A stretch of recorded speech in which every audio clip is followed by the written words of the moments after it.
Welcome back to 111 and welcome to the Lotus Elise Cup 250 Final Edition. Yes, the wait is finally over. The first of our Final Edition Elises is here. And I've got to say, it has been worth the wait. It's been over 12 months since I last drove an Elise. And it really does feel good to be back behind the wheel. It was pretty depressing not having an Elise in my life for quite that long. Speaking of which, where's your car, John?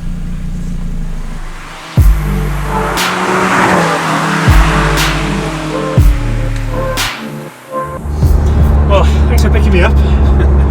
So, here we are in your Final Edition 250 Cup. Here we are. How is it? The first of two. First of two. Yes. Yeah. It's amazing. It's incredible. First impressions, go on. What's first impressions are that this is a very, very well built car. A very well built Elise. Well built Elise, yes. Let's put some context in it. Yeah. My previous Elise was a Series 2. Yep. It's from 2002. Yes. So we've jumped on this sort of 20 years newer now. A little bit in 19 years. Yeah. The first impression is that it's just very well put together. There's no squeaks, rattles, creaks, all the kind of stuff that you would kind of expect from an Elise is absent. So really pleased with that. Yeah, I mean, sitting here right now, I can't hear anything at all. Yeah. Apart from the car itself, you know. Yeah, it seems really good. Yeah, it seems well put together, and the trim, the fit, and the finish all seems really nice. Yes, good. So, what's the handling like? You know, that's the big question. Handling, well, I mean, it's an Elise, so yeah, handling's brilliant. The big difference that I've noticed is front end grip. Yes. So the tyres are very sticky. Yoko AO52s. 52s, right? And the front wheels are slightly wider than the previous. Yeah, so I think mine were 175s originally. Yeah. So these 195s? I think that's right, yeah. So they're a little bit wider. So that kind of initial turn in, it just gives you loads of confidence. Feels really pointy. Yeah. Really pointy. Yeah. So that's absolutely brilliant. I mean, I haven't taken it to its limits yet, obviously, but it's just so confidence inspiring. It hasn't understeered on me once. Yeah. Just feel like the car's capabilities are way beyond my capabilities, which is the way you want it. So yeah, absolutely brilliant handling. The power, acceleration is just fantastic. I mean, coming from a K-Series Elise, which you had to really wring its neck to get the performance out of it. Yeah. This is just brilliant. Any gear, put your foot down and it just wants to go. And because you've got that supercharger, you've got a lower end of the torque, and having it to kind of pull you very quickly up. Absolutely, yeah. So, I mean, probably too much power for an Elise, to be honest. Yeah, well, can you ever have too much power? Well, maybe you can. Yeah. I think all Elises are just as quick as each other, to be honest, on a twisty country road. They're all as quick as each other, but I'm not complaining. No. So, so the interior seems, like you said, the build quality feels really, really well done. Yeah. And I've noticed a few things then. Obviously, we've talked about them previously, but now to see them, steering wheel, that looks really chunky. Yeah, it's chunkier than the last one, isn't it? Yeah, it is. So I believe this is a new wheel for the Final Edition models. It's Alcantara trimmed, flat bottom, and it just feels a little bit chunkier, a little bit weightier, and it's really nice to touch. They give you a bit more confidence in the car as well, I guess. I mean, this combined with the gear lever and the open mechanism, it's absolutely a work of art. That is, I have to say, it's beautiful. So those kind of key touch points in the car that you're coming into contact with as you're driving, are just perfectly placed and perfectly weighted. Yeah, just fantastic. Pulls really nicely. So you've got nice Alcantara seats. So you've got the silver ones we talked about, which actually seem to contrast really well with, obviously the chassis, because you've not got all the carpet pack.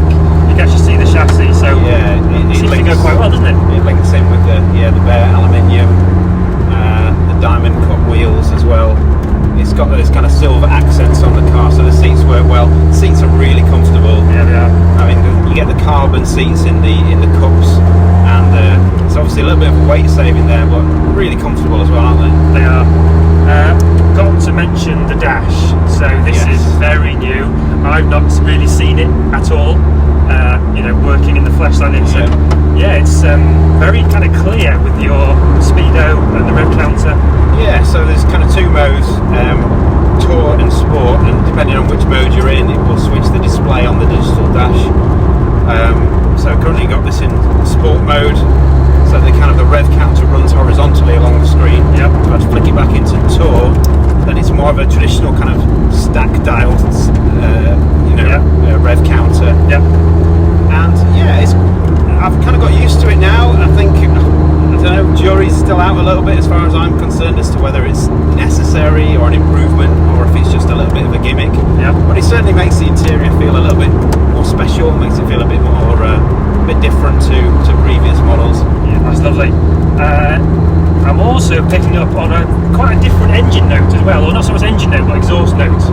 Yeah, so your previous 220 Cup, was a little bit of a sewing machine, wasn't it? It was, yeah. Every time you turned her on, and it was really, really smooth. Such a smooth engine, but conversely with that, you didn't actually get any kind of drama. And I know this is not a V6 model, it's a 4-cylinder, but you always want a little bit of sort of visceral noise, don't you, which you never really had. But this kind of has a much raspier note, especially a bit lower down at slower speed as well. Yeah, it's got a great kind of cold start engine exhaust note, and it sounds well. I think a lot of people previously fitted kind of aftermarket systems, tubular exhaust, what have you, onto their Elises. I'm quite happy with this. I don't think this needs any work doing whatsoever. A few cracks and bangs might be nice. Yeah. But no, it's just right. My previous Elise's exhaust system was a little bit antisocial, so we say. Yeah. So this is a nice balance. Yeah, it's really good that. So obviously then, if we look at a few more details in terms of your spec, firstly I have to ask, what do you think of the colour now you've got it in the flesh?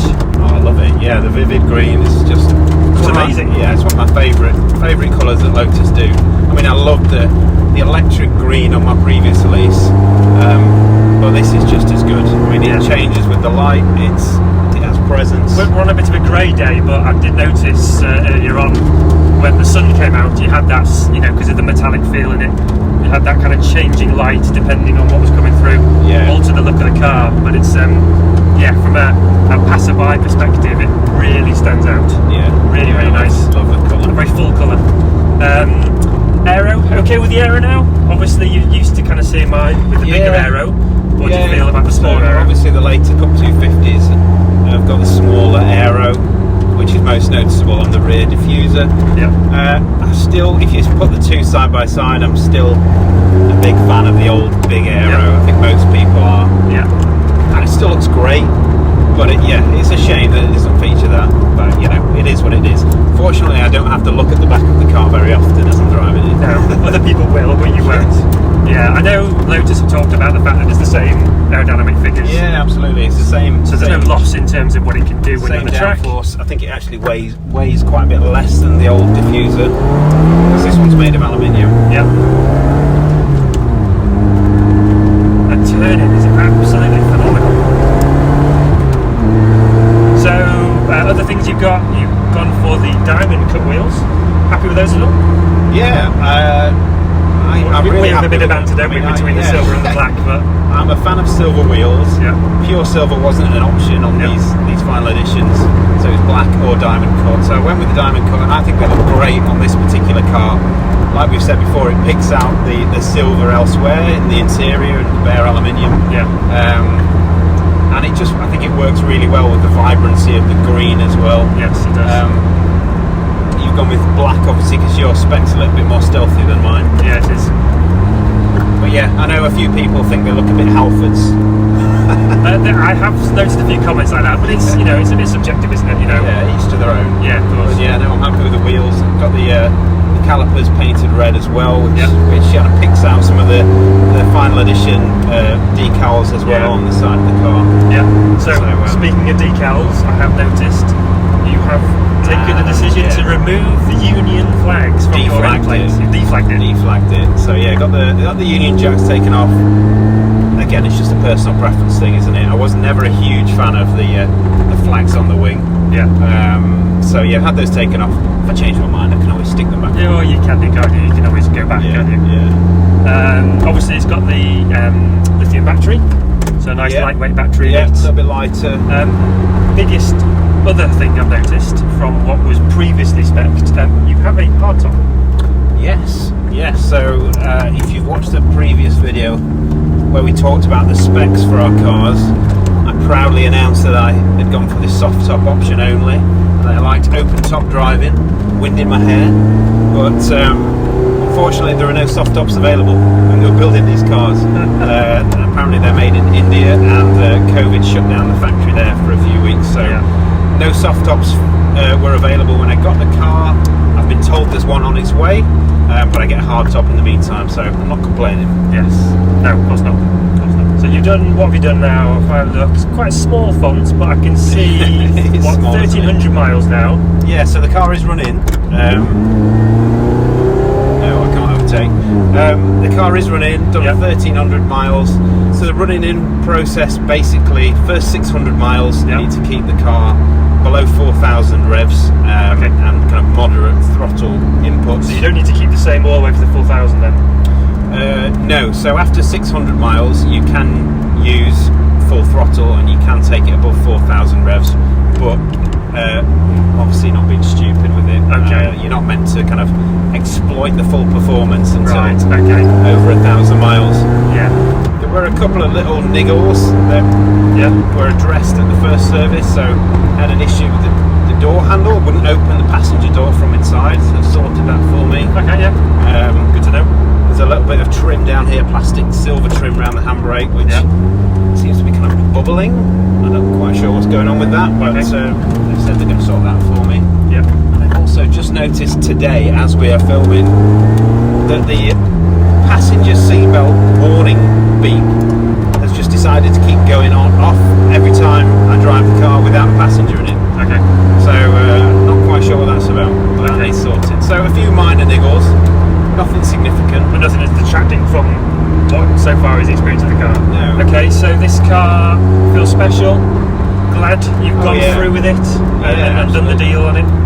Yeah, I mean, I was quite keen when I sold my last Elise that I replaced it with something special, because my last car was, it was one of 4 or 5 painted in that colour. It was owned by the factory for the first 4 years of its life. It had a bit of a backstory, had a nickname at Hethel. It was called Kermit, so it always had to be a green car, and it was, ideally something that had a bit of an interesting story or a bit of uniqueness. So I think owning a Final Edition in of itself gives it that kind of uniqueness, and it makes it part of that Elise story. So yeah, I feel very lucky to own this car. I think there's only maybe 20 odd of these Cup models that have been sold in the UK. It was the first Final Edition model to sell out. So yeah, I mean, very lucky. We both are to have one of these cars. Yes, totally. I mean, we're filming this just a few days after Lotus have announced the Emira prices. So people are a little bit more aware of now what the spec of those cars are going to be, and obviously seeing the price come out, whether people think it's too expensive or a good deal, kind of, I think, brings this one a little bit more into context of what kind of car has just gone out the door now. This isn't going to be made now, in terms of a really lightweight 2-seater. And while the Emira does look a fantastic car, having been in it and seen it really up close, this is now kind of like, it does feel like the end of an era, doesn't it? I mean, and that's ultimately why I decided to pull the trigger and order a new Lotus, which I would have never normally done, because I knew that, I recognised that it's kind of a once in a lifetime opportunity. I wasn't going to get this chance again. And if you think about it, when was the Elise announced or released? It was 1995. That's right. On the road in 96. 1996, I was 12, 13 years old. So this car has kind of been with me and with us, for our entire adult lives. back then, I was watching David Hill,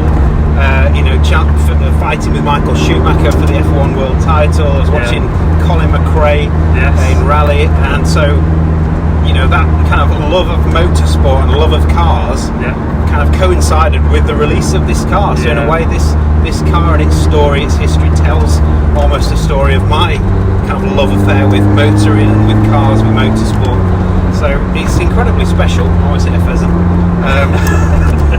Incredibly special for a number of reasons, and it signifies the end of the Elise. I think signifies the end of a chapter, not just for Lotus, but for the car industry. We're going electric. We've already moved away from this kind of raw, basic analog driving experience. The Elise was, well, maybe with the Caterham 7, the last of its kind. So it feels really, really sad to see it go, but really special and really grateful that I get to own one of the final editions. So on that subject, when are you eventually going to take ownership of your final edition Elise? Well, there's a story. So unfortunately, I just had an email last night whereby there's been a little bit of a delay again. Okay. So I believe my build has been delayed by another 2 weeks. So that carrot on a stick is being kind of moved away from me a little bit each time. Yeah. It's coming, but it's just not quite there. I believe the clams are being painted now, so part of it has actually started to the process. But the chassis goes into build, I believe, in about 4 or 5 days' time. So that's probably when a lot more, news will come through from the factory of where it's up to, and they'll be able to give me some more updates. So I'm kind of itching to get there, but I'm not there yet. And your last Elise went 2 weeks ago? Went to about 2 weeks ago. So I've been carless now for 2 weeks, and it's torture.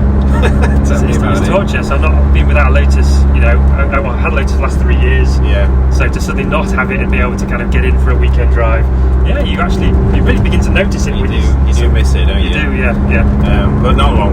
But not long. Yeah. Yeah. I mean, there's a number of delays with this car as well, but definitely worth the wait.